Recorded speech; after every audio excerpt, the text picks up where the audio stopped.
everyone, welcome back to my channel. Today I will be starting a very special week off with a very special video.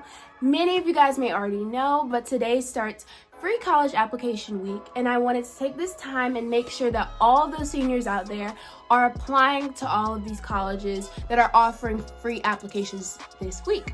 So the content of this video will be me talking about how I got into UNC Chapel Hill with an 1180 on my SAT and a 25 on my ACT. So there's a little backstory to this, but here's a disclaimer. I will not be talking to you guys about test tips, test taking strategies, or anything like that. Clearly, that is not my area of expertise, and that's not this type of party. But I will be telling you guys how I seemingly cracked the code for college applications. Basically, there's sort of a scale of how you can judge your college application before you submit it to really decide whether or not you're going to be admitted into this college or not. So my top 5 scalars or criteria that I should say would be number 1, your GPA. Number 2, your college recommendations. Number 3, your essay. Number 4, your SAT or ACT scores. And number 5 would be your extracurriculars. With all of those in mind, that should really give you a good judge of how... I just blanked. Of how you would get into that college, or whether it may be a little bit more difficult for you to, or which areas you really need to improve on. So I will first start by telling you guys which schools I did get into. First, starting with UNC Chapel Hill. I also got into Howard University, Spelman, UNC Charlotte, UNC Greensboro, ECU, Winston-Salem State University, and A&T. You guys may be familiar with these colleges. Most of them are in North Carolina, and there are 2 that are out of state, of course. I was really set on going to an HBCU, but that is a conversation for a whole nother video. But I will be talking to you guys about how all of those 5 things that I named really impacted my college application. So let's get into that.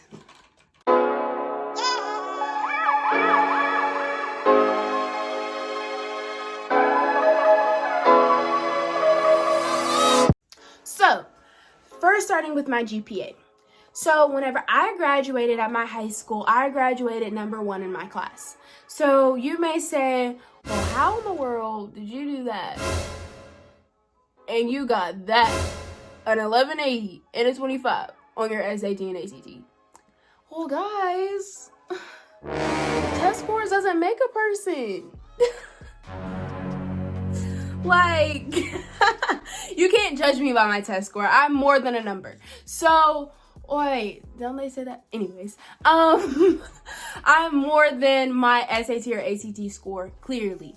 So I said all that to say that if you have a really high GPA, especially if you are in the top 10 or 25 percentile in your class, then you have a pretty good chance of your SAT mattering less. Like, whenever college admission counselors, especially whenever I talk to many of them, especially at ECU, for example, they mentioned to me that the last thing that they looked at was an SAT and ACT score. In fact, whenever colleges look at you, they look at all of your other information before they even get to the score. Scores are more used to determine whether they're going to admit you versus another student, if it really comes down to that. So I want you guys to keep that in mind, that scores really do not make you. However, you need to also keep an eye on your grades. So if your grades are extremely high, then you can take less pressure off yourself whenever it comes to SAT and ACT scores. However, if your SAT or ACT scores are extremely high, then you can take less emphasis, not really, don't hold off on your grades, but there will be less emphasis on your grades, if that makes sense. So it's a seesaw. But a healthy balance would be having a nice SAT and ACT score and having nice grades. So if you have A's and B's, then you would feel okay with having an SAT score of about a 14 or 1300, preferably a 1400, and an SAT score of about a 28, 26. Okay, moving on to extracurriculars. So when extracurriculars are concerned, you should try to make sure that you seem as well-rounded as possible. Colleges are really looking for people who are not just hitting the books constantly, but are also staying involved in school. I know it can be extremely difficult, especially during COVID times, to stay involved in school. So I'm pretty sure that colleges will keep an eye out on this sort of thing, but also for those of you who are not seniors this year and maybe watching this video as a freshman or a sophomore, when things do get back to normal, you should really, or if they do, you should really take that opportunity to get involved in school, because longevity in extracurriculars really does matter, rather than getting involved in a lot of extracurriculars all at once during your senior year. Because once again, colleges notice that. They want to make sure that you also have leadership opportunities and that you're getting involved in extracurriculars where you're leading and you're actually being very productive and not just attending the meetings. They want to know what you're doing rather than just see that you are a participant. So, yeah, any more about extracurriculars? If you're going to be involved in extracurriculars, make sure that they're, like I said, well-rounded extracurriculars. That's a lot. Some may be sports. Having sports definitely counts as an extracurricular. Volunteering definitely counts as an extracurricular. And it doesn't have to be volunteering with a school group. It can be out on your own. Everything doesn't have to be school-based. I had a few groups that I was involved with outside of school, and that really, really helped me whenever it came to my college applications, as well as recommendations. So moving on to recommendations, whenever you're involved in a lot of extracurriculars, teachers will be more willing, especially those teachers who coach your extracurriculars, or those people who are in charge of your extracurriculars outside of school, will be very willing to write recommendations about you, especially since they know you best. If you spend a lot of time in an extracurricular, those people who are in charge of that, they're going to see you interact with others the most. They're going to see you do things that teachers in school won't see you do, especially when teachers are so overwhelmed with other students. They may not have time to really acknowledge all what you're doing in their classroom, unless you're just like a star pupil or something. So all of my recommendations came from people who actually taught me, and they even were sponsors or coaches of extracurriculars I had. So, for example, my tennis coach, he was my tennis coach all 4 years of high school, and he also taught me in 2 of my AP courses that I took in high school. And those were actually my highest AP scores that I got throughout high school from his class. So it's really important that you use those teachers and coaches who overlap in and out of the classroom. So I covered extracurriculars, I covered GPA, I covered recommendations. Okay, I'm going to touch a little bit more on your S18 ACT scores, because I'm pretty sure that's what's really, really, really bothering you guys. So like I mentioned earlier, your SAT and ACT scores are what you should really judge last. So you should look at your entire college career. You should look at your entire high school career first. So you should look at your GPA, you should look at who you have lined up for your recommendations, and you should also look at your extracurriculars. Another note about recommendations: if you want a teacher or coach to write a recommendation for you, please give them at least a 2 weeks notice. They are very, very busy individuals, especially because of COVID and everything that's going on outside of school. that you should really allow them that time to write really good things about you. Especially if you want good things written about you, you should give them that time. So, move back onto SATs and ACT scores. Whenever you're looking at your entire high school career, you should be thinking about what your strong suits were and what areas you lacked. After you determine where your strengths are and where your weaknesses are, you can really decide what your goal SAT or ACT score should be. So for example, I'm going to tell you guys the tea. So whenever I was taking my SAT the second time, I had a 4.5 GPA weighted and a 4.0 unweighted GPA. I was involved in student government. I was tennis captain. I also had started a club at my school, and I was involved in Key Club, Beta Club, HOSA, if you guys are familiar with that, and a whole lot of other stuff. Y'all, I could not sit down. So with that being said, I had a lot of extracurriculars going on. So whenever I went down the list, and plus I also had 5 recommenders lined up. When I went down that list, I said to myself, I said, okay, I have a really strong GPA. I have a really strong list of recommenders who I know are going to write great things about me. And I have a really strong list of leadership spots in my extracurriculars. So I was, like I said, captain of the tennis team. I was president of the club that I started at school. And I also was president of Spanish Honor Society, one that I forgot to mention. So I was I had a lot of diversity. I was very versatile in the list of extracurriculars I had.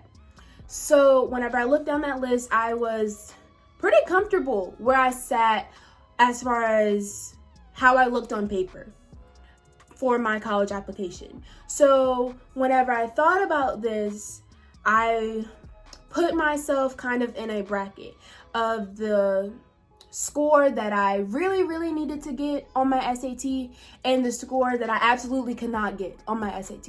So I told myself, especially knowing my test taking skills, I knew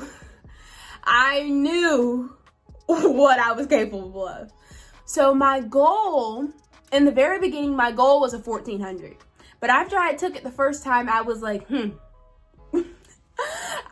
don't know how possible that 1400 is. So originally, and it's okay to shift goals whenever you try something out and you realize that it was not what you expected. So originally my goal was a 1400, and then I lowered that goal to a 1200. And originally my goal for my ACT was a 28. And then after I took the ACT the first time, I lowered that goal to a 25. So, yeah. And I had to get real with myself, because the equivalent, and the last time I checked, so the equivalent to a 25 on the ACT is a 1200 on the SAT. And that was my goal. That's really, really what I wanted. But every single time I had went back and took the SAT, I was just not getting it. Like, there was always something that I was lacking. Also, I did take, every single time I took the SAT and ACT with the writing portion. I recommend that everybody does that, just because the writing portion can't hurt you. It can only give you more points. And I really, really needed those points. So yeah, I just took a hard look in the mirror. I was like, girl, it's not it. And you're going to have to get real with yourself. So let that first test, take it as many times as you can, but let that first test be a really good judge of where you are. That's what it should be. You should be taking it first to get an idea of where you are as a test taker, as a standardized test taker. Because the way you take tests in class versus the way you take tests as an SAT or ACT are completely different. So take those tests, get a good judge of where you are, and then after that, then you judge where you want to go. So let me backtrack a little bit and slow this down. So first thing you should do is look over your entire high school career, your GPA, your recommenders, your extracurriculars. You should look over all 3 of these things and then decide what your max, like what are you capable of? What is your max SAT and ACT score? And then what's the absolutely, you cannot get this if you think that you're going to go to whatever school that you want to go to. And then after that, go and take the test and see where you are.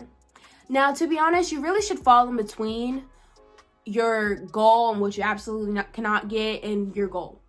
And whenever you fall in between, then you really can judge how close you are to your goal, how possible it is for you to meet your goal, and if you really need to, based off of your GPA, etc. So the final thing that really, really highlights your college application is your essay. And I know a lot of people get very scared about your college application essay, but let me tell you, I wrote 5 essays for my college application before I decided that the one that I wrote was it. And whenever I say I wrote 5 complete college essays before I decided that the one that I had was it. And the funny thing is that I wrote 5 and then I decided that number 3 was the one I should go with. So I could have saved myself a whole lot of time. But I say all this to say that I know you guys don't have as much time to write 5 essays, but you definitely should keep tweaking it. And you definitely should keep trying on different topics that you may think represents you the most. So earlier I mentioned that I look good on paper.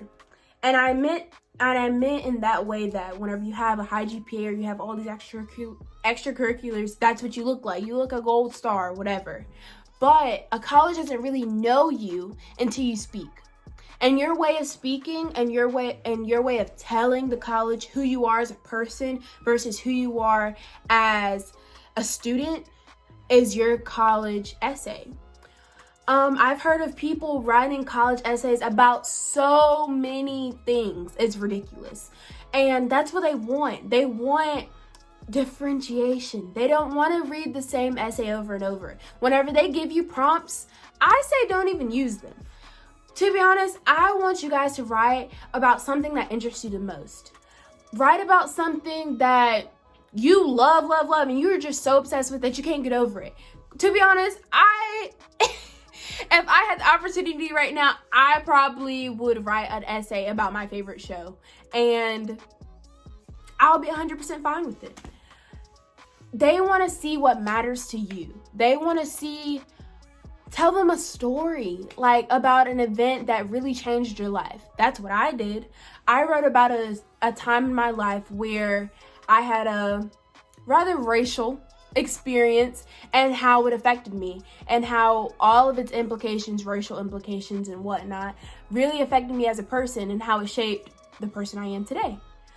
They want to hear stories like that. They want to hear stories that only you can tell, to put it simply.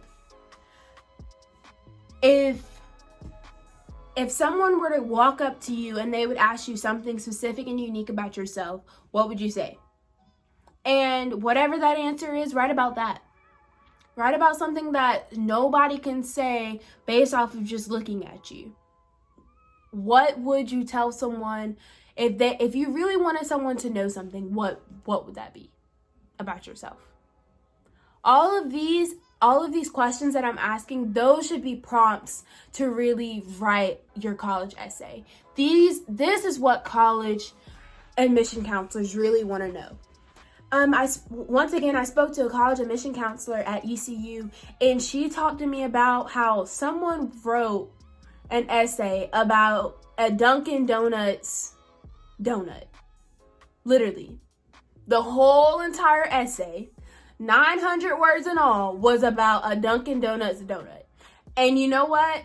They let that person into ECU, and they were absolutely not ashamed about it. If someone can tell you about something that they're extremely passionate about or that they just love, and they can write 900 words about that passion, then it shows that they have drive. It shows that they have something special about them where they can actually verbalize and put it on paper about their feelings and what they felt going through that time, how they felt while they were eating that donut or whatever. So don't let college essays stress you out. I know it's very easy said than done, but I promise I went through it too. But really, really dive deep into it and tell them something about you. It's supposed to be about you. It's not supposed to be about something that's going on in the media or that's going on in politics or whatever. They know that stuff. They know what's happening with the elections. They know stuff like that. But I mean, if you can have a personal experience that relates to all of that, then go ahead. Most definitely. But really focus on what matters to you. So, I hope all of this was helpful to you guys. I hope I really shed some light on college applications. I hope I eased your mind. If any of this was helpful to you, please don't forget to comment down below. If you guys have any more questions for me about college applications, once again, comment down below. Tomorrow, I'll be coming to you guys with another video about free college application week. I'll be having videos all week long, so be ready to see my pretty face for this series long week. Tomorrow I'm gonna leave my video topic for a surprise, and I hope that keeps you guys coming back. I think that's all I had to say. Thank you guys for watching, and I'll see you next time.